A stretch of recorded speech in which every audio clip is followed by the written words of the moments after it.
I have a bulk Lego problem. In my last video, I discussed the need for sorting your Lego, but when you have this much, it's a lot easier said than done. So how do I sort faster? One solution is just to have a bunch of kids and make them do it, but that takes too long. So my only option is a Lego sorter. I am determined to find the best design and build it, even if it drives me insane.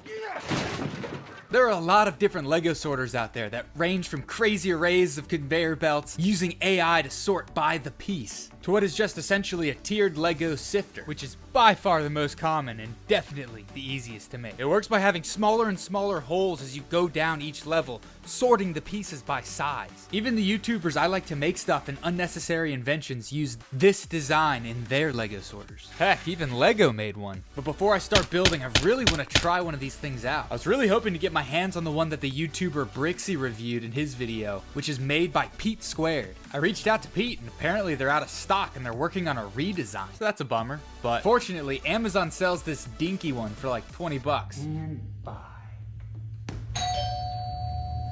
Sheesh. Thank you.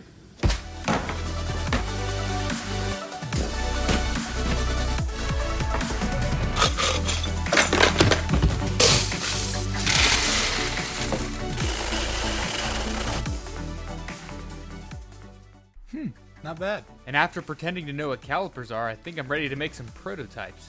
I began by setting up my miter saw in a way that allows me to make the same size cut over and over again, so that when I make this frame, it'll be a perfect square. I derived my first concept from a tennis racket, how it uses woven string to create a sort of mesh. And I'm recreating that by drilling holes and weaving wire, spaced roughly about the same size as the holes from the cheap Amazon one. The main thing I want to test here is how easily the pieces fall through the sifter. And as you can see with this one, there's a lot of space for the pieces just to kind of hang out and not fall through the holes. But my prototype does a much better job of just letting the pieces fall through. It hardly needs to be moved. This is probably the biggest flaw I see in this kind of design. The second is that you end up having to drill so many holes, and you end up with a bunch of waste in the form of these little wooden discs. Now to be fair, the tennis racket design also requires you to drill a lot of holes, especially if I were to scale this up and have the spacing be way tighter. So I need to find a better solution. And so for my second prototype, I modeled it after an actual sifter. The only drawback I can think of is that I'm now limited in how big I can space out these holes. I'm kind of stuck with what chicken wire is available on the market. Because it's essentially the same idea, it works just as well as the tennis racket design. However, it doesn't take a decade to put together. Alright, I think it's time to scale this thing up. So I ran to Lowe's Home Improvement to pick up a bunch of these 8-foot 1x4s to serve as the frame for each of the boxes. I also bought some chicken wire with 1-inch, half-inch, and quarter-inch sized holes. And after setting up my miter saw again, I'm ready to slap this thing together.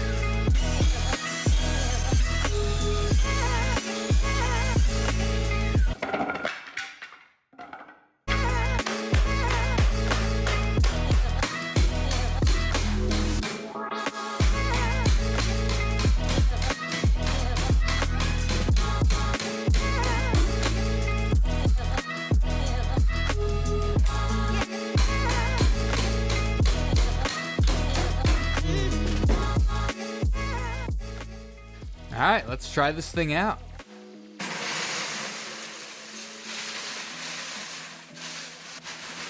Even though I threw this thing together pretty quick, it actually works really well. Oh, some pieces did make it to the bottom. But a few issues I've noticed just trying it out are that it gets clogged up pretty quick. The mesh around the edges is kind of jagged and sharp and cuts up your hands. It's also pretty hard to move around. A lot of these sorters have wheels on the bottom, and I'll probably incorporate that in the final version. It would also be great if each tier could connect to the one below it to give it more stability when moving it around. Time to level up. To address the clogging issue, I started by getting some 2-inch mesh that I then cut up to turn it into 4-inch mesh. I set up the miter saw again and went to slicing. I then cut a groove out of each piece, which is where the edge of the mesh will go. To keep the boxes together, I made this jig to drill a perfect hole at the center of the top and bottom of every piece. And my plan was to use some dowels to slot into the box below. Not a great plan. But the jig didn't quite drill the holes in the right spot, and I had to scrap this idea entirely. I guess I'll have to figure something else out. The 2-inch mesh I got came coated in this black rubber, but the rest is just exposed metal, and I was worried that could damage some of my pieces. That's a lot of damage! So I bought some Flex Seal and coated the rest of my mesh with it. And while that's drying, it's time to glue up these boxes. To keep the tiers more firmly stacked, I bought this right angle trim. I then offset them slightly on each box so it can grab the one below it.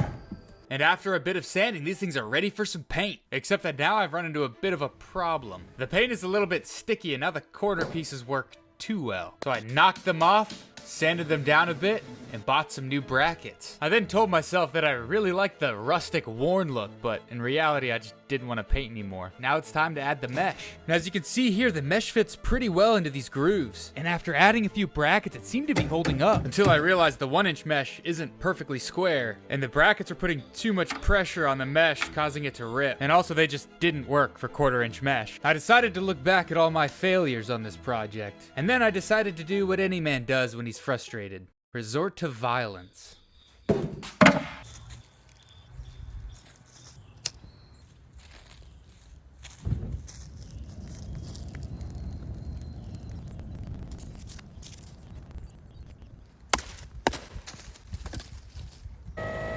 Now, at least I got some chores done.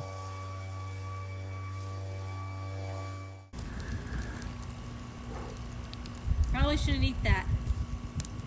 Well, now I'm back to square one. This time around I got primed 1x4s, which tend to be a bit higher quality, and I don't have to prime them. I then set up the miter saw for what I hope is the last time. And then I got some spray paint, which is much easier and goes way faster. Keen-eyed viewers will notice that there weren't actually any brackets when I sent that thing to its fiery grave. Cast it into the fire!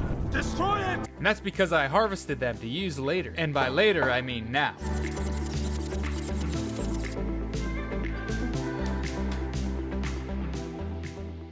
I ended up scrapping the 4-inch mesh layer after some very thorough scientific research. To more securely attach the mesh, I went back to what I did earlier and just used staples. And then covered up the sharp edges by stapling on a bit of trim.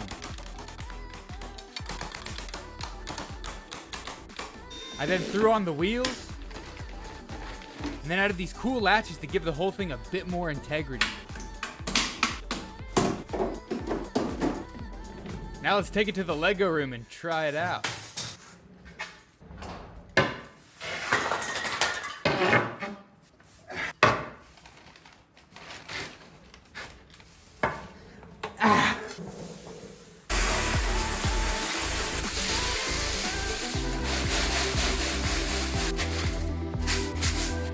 The sorter works really well and it helps me focus in on a certain size of piece that I can sort into my specific categories, which I can then refine later.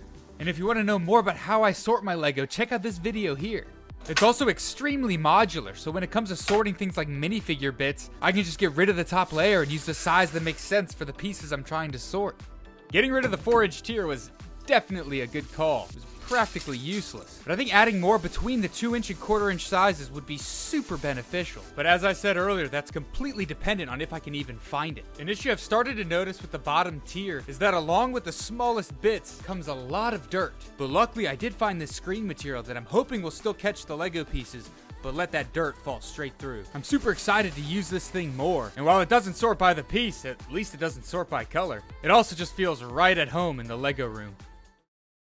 I've been having an absolute blast designing Lego-related merch that I myself would actually buy. And if you'd like to support the channel, go check out my store. I have it linked in the description below. But if you're looking for some actual Lego, I have a Bricklink where I sell a plethora of Lego minifigures. Well, I'm super happy with how this thing turned out. Check out those stores if you want to support the channel. Thank you so much for watching, and I'll catch you in the next one.